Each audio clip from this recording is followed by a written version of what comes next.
Hi hello welcome back to my channel Sonu Juhi's kitchen. ఇవాల్టి recipe చాలా సింపుల్గా ఈజీగా మిరియాల రసం ఎలా తయారు చేసుకోవాలో చూసేద్దామా. మనకు నోరు బాగాలేనప్పుడు అప్పుడప్పుడు ఈ విధంగా ట్రై చేసి చూడండి, చాలా అంటే చాలా బాగుంటుంది. మన సబ్స్క్రైబర్లో ఒకరు మిరియాల రసం చేయమని అడిగారండి.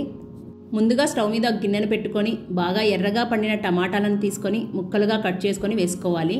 అలాగే కొంచెం చింతపండును వేసి టమాటా ముక్కలు మునిగేంత వరకు నీళ్లను పోసి మూత పెట్టి టమాటా ముక్కలు మెత్తగా ఉడికేంత వరకు ఉడికించుకోవాలి.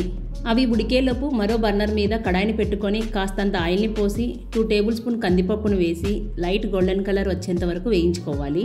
ఇప్పుడు ఒక మిక్సీ జార్ని తీసుకొని 1 టేబుల్ స్పూన్ మిరియాలు, 1 టేబుల్ స్పూన్ ధనియాలు, 1/2 టేబుల్ స్పూన్ జీలకర్ర, వేయించి పెట్టుకున్న కందిపప్పును వేసి మెత్తగా గ్రైండ్ చేసుకోవాలి.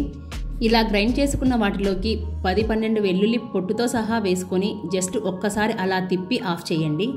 అప్పుడు వెల్లుల్లి అనేది మరీ మెత్తగా కాకుండా ఇలా కచ్చా పచ్చగా ఉంటుంది. మీరు మరీ ఎక్కువగా గ్రైండ్ చేశారనుకోండి, ఈ పౌడర్ అనేది ముద్దగా వచ్చేస్తుంది. టమాటా ముక్కలు మెత్తగా ఉడికిపోయాయి. ఇప్పుడు స్టవ్ ఆఫ్ చేసి పూర్తిగా చల్లారిన తర్వాత చేత్తో ఈ విధంగా నలుపుకొని వాటిలో ఉన్న రసాన్ని మొత్తం ఒక గిన్నెలోకి తీసుకోవాలి. నేను చెప్పిన ఈ రసాన్ని ఒక్కసారి ట్రై చేసి చూడండి, తిన్నవాళ్ళు మళ్ళీ మళ్ళీ చేయించుకొని తింటారు, అంత బాగుంటుంది. ఇప్పుడు ఈ రసంలోకి 1/2 టీ స్పూన్ పసుపు, 1/2 టీ స్పూన్ కారం, రుచికి సరిపడా ఉప్పు, ఆల్రెడీ మనం మిక్సీకి వేసి పెట్టుకున్న రసం పౌడర్ 2 టేబుల్ స్పూన్ వేసి బాగా కలుపుకోవాలి. ఈ మిగిలిన రసం పౌడర్ని ఒక ఎయిర్టైట్ బాక్స్లో పెట్టుకొని స్టోర్ చేసుకుంటే మీకు ఎప్పుడు కావాలంటే అప్పుడు క్విక్గా చేసుకోవచ్చు. ఈ రసం పౌడర్ని ఫ్రిడ్జ్లో పెట్టుకొని 1 to 2 months వరకు మీకు ఎప్పుడు కావాలంటే అప్పుడు క్విక్గా చేసుకోవచ్చు.